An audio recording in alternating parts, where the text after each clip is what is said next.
Hello and welcome. You're watching Coronavirus Facts versus Myths. I'm Rishika Barua. Big jump in daily COVID cases and deaths in the country in the last 24 hours. India is reporting 3,998 deaths and 42,000 cases. But this because Maharashtra has revised its data. Maharashtra has added a backlog of 3,509 COVID deaths and 2,479 past cases.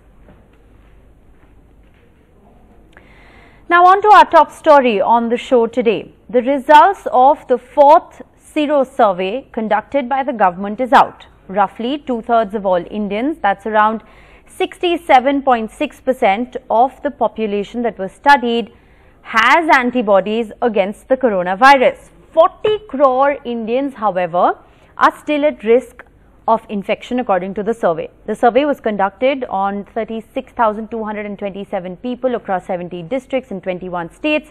This included healthcare workers. The survey was done towards the end of June, beginning of July, and the population that was surveyed was above the age of 6. Now, how should we be looking at this Sero survey data? What can we learn from a comparison of the past data? Because if you look at the past Sero surveys, the Sero positivity has been much lower. For instance, in the third Sero survey, the Sero positivity was around 21.4% as opposed to 67.6%. To understand this data better, we have Dr. Sunila Garg, member of the Lancet Commission COVID Task Force India, joining us. We also have Dr. Tanmay Mahapatra, who is a public health expert and an epidemiologist. Thank you both very much for joining us. Dr. Mahapatra, to you first, how should we be looking at this Sero survey? What does this Sero positivity tell us about our fight against COVID right now? That's a very pertinent question, and to start with, we must be sure that we understand these Sero surveys to give us an idea that how the infection has spread through the population and where are we currently.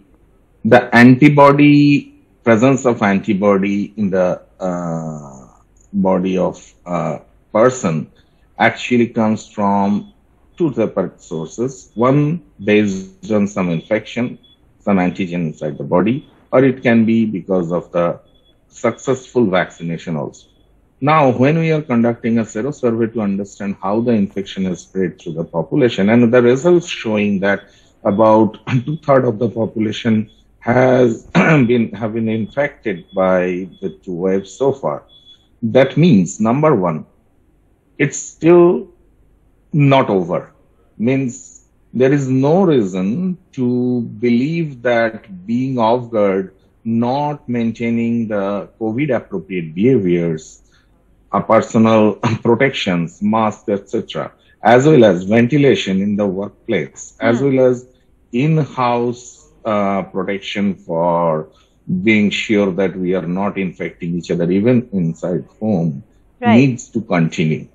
On the other hand, it also tells us that vaccination needs to go fast, and as we have a large number of the population, large proportion of the population yet to be vaccinated, we need to ramp up the vaccination, work on the hesitancy, and ensure that as soon as we can actually vaccinate our population, parallelly the personal protections continue, and we live on necessities, avoid gathering, avoid all kind of unnecessary. Okay, I have two quick follow-up questions on this. Dr. Garg, what can we learn from the comparison? And let's just get that data up, because 21% was the Sero positivity in the last Sero survey that was conducted.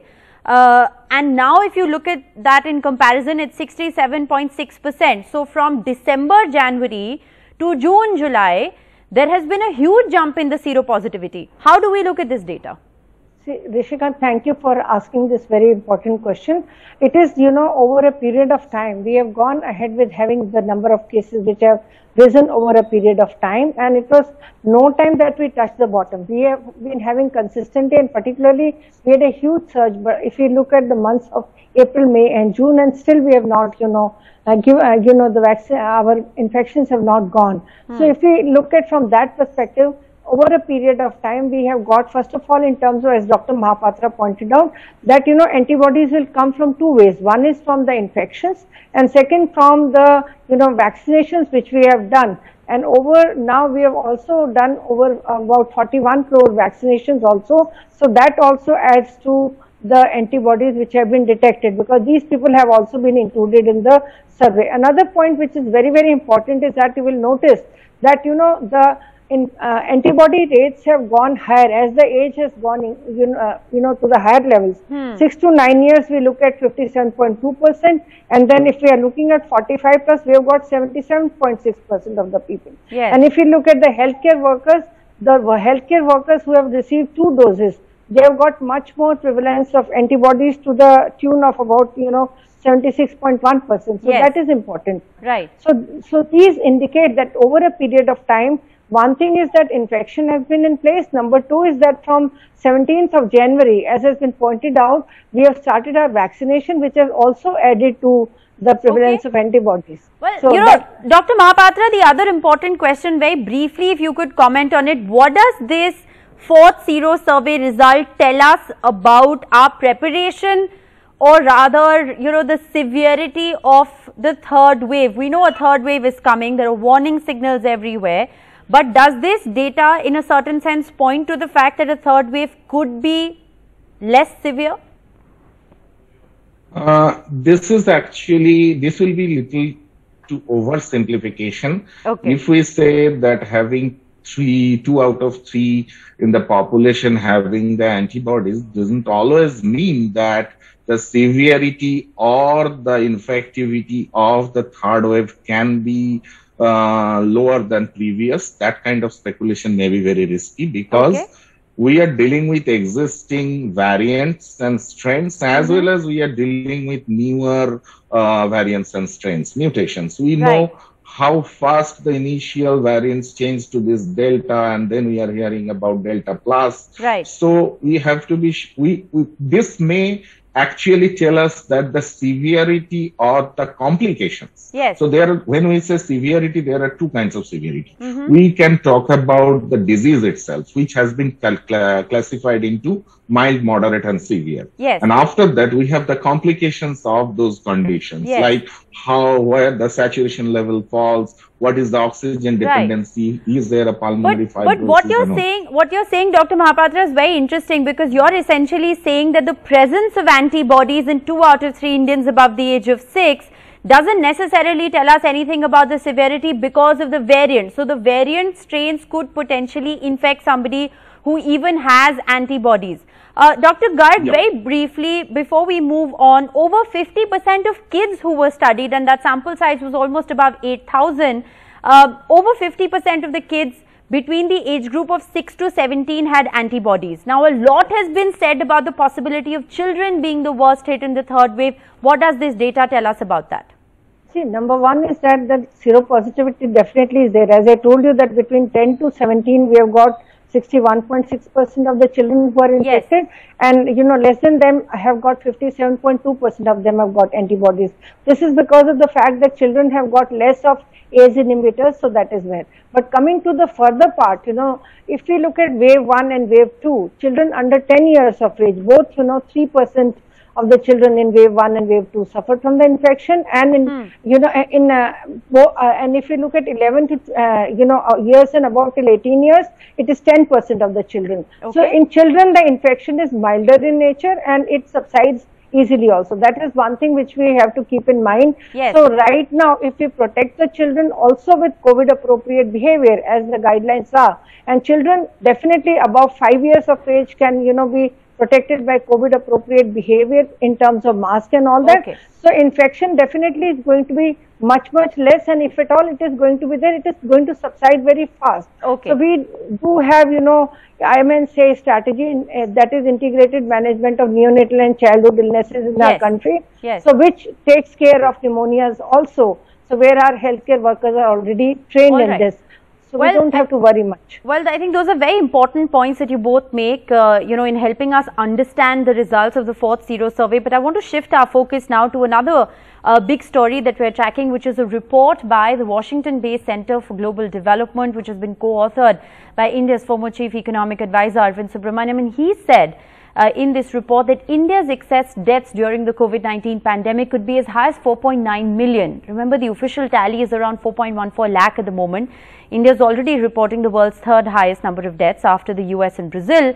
This study once again has called for a rigorous nationwide audit of fatalities. How should we be looking at this report? Does it mean in a certain sense that India is under-reporting? Well, both Dr. Garg and Dr. Mahapatra are with us, but we're also joined by Dr. Sumit Ray, the head of Department Critical Care Medicine, Holy Family Hospital here in Delhi. Dr. Ray, how do you look at this report? And it's interesting because the World Health Organization has reacted. Soumya Swaminathan in fact tweeted about it, saying that for every country it is very important to capture excess mortality so that we can better prepare ourselves for future waves. Yes, I totally agree with that, adequate and necessary data is essential to prepare ourselves for the future, and hiding data doesn't help at all. And I would agree, even if you see, other than this study itself, if you see the seropositivity rate that has been given recently, 67% seropositivity, out of which about 13% of these people in that study had been double vaccinated, had got both the shots. So that's about 55% people who hadn't got the shots and were still seropositive. That's nearly 800 million people. Okay.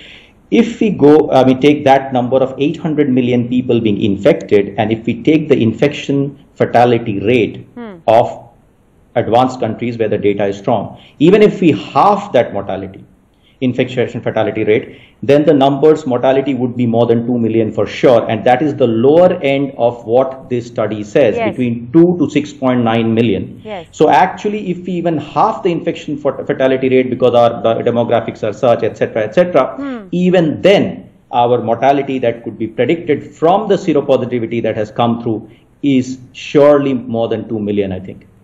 Right. Dr. Mahapatra, help us understand these numbers. I mean, according to this study, India's deaths are 10x more than what we're officially reporting.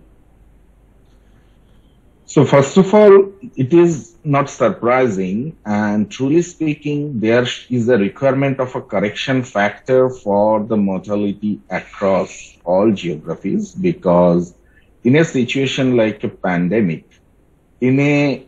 given our health system reporting scenario, as well as all kind of things being under shock, we can actually first understand what are we talking about. We are talking about excess mortality. So first of all, there was a kind of a mortality which actually happens without such pandemic or something. And then there comes a pandemic which actually can escalate death because of two reasons. Number one, death because of the COVID-19, as well as death because of other causes, which actually resulting from COVID-19 induced shock to the health system. We don't really know those cancer patients, those dialysis patients, how their treatment actually got affected and what was the result for them regarding the poor health access in such a kind of scenario like a pandemic. So when we are talking about reporting of the data, it's actually not that healthy to talk about whether somebody is hiding or whether somebody is missing. So intention, non-intention, that's actually... No, I'm not even going into the intention debate. For the purview of this show, it's purely about the fact that are we under-reporting? And Dr. Sunila Garg, the other important reason why I raised this question today is because the government has denied any oxygen shortage deaths on the floor of the House. Now, once again, the onus has been put back on states, that states haven't reported this. So, is it just a case of, gross under-reporting of the true mortality figures, and does this put us at a disadvantage in planning for future waves? Dr. Garg. It's a very, very, I think, critical question. As I've been telling on your earlier shows also, that we need to come out with a strategy known as COVID death surveillance response. That means we need to look at our civil registration systems, go back to all the states and look at the data. Like 7 states data has already pointed out that, the deaths could be approximately more by about, 3 million cases. So that's where we need to look at in terms of, the data. And the second, which has already been pointed out, my earlier co-panelists, that, if we look at the infection, fatality rates, basically in other countries and apply it to our seropositivity, then our, total number of deaths will increase by 4 million. And then, the third thing which has been taught is about this consumer pyramid household survey. You see, if we look at these different data, all of these data, they point out why it is important to look at this data is that so that, if I talk of COVID death surveillance response, that means we can, improve upon, we can prevent more number of deaths, we can, have exact cause of death, because this can be complemented by verbal autopsies and all that, interviewing the family members and all that. So that will be, that is one of the most important things. Yeah. I want to very briefly get Dr. Ray to comment on this as well. Dr. Ray, you've been at the very forefront of the fight, in this COVID-19 pandemic. In the second wave, you were, in the COVID ICUs. What do you make of the fact that we don't have any data to show for the oxygen-related deaths, in Delhi or elsewhere in the country? So the oxygen-related deaths may not necessarily be associated with only with hospital deaths. What is also being missed is the fact that people who needed oxygen, if they did not get oxygen because there were no beds, or if they needed oxygen at home or they were looking out for oxygen, that also should be counted in oxygen-related deaths. One is that. And second, there is, there was much more watch on bigger centers in metros, etc., that where the availability of oxygen. Smaller towns, etc., the availability of oxygen was probably underreported, which was missed, and that came through in some of the stories that NDTV did in Agra, etc., that there was a kind of a denial or unacceptance of those facts. So those are the facts which have to be picked up, and there were deaths related to oxygen shortages. Do you think we're at a disadvantage because we don't know, because we don't have that data? Does it put us at a disadvantage in preparing for future waves, Dr. Ray? Yes, it does. I mean, knowing, as we discussed from the beginning, that having information is the beginning of making the changes which will hopefully improve the situation in the next wave if it comes. All right. Well, I'm completely out of time on this discussion. Thank you all very much for joining me. Very important questions, and we'll continue to ask them. We're going to slip into a very short break. Dr. Ray will continue to be live with us on the other side as we answer your questions on the COVID-19 vaccine. Stay with us.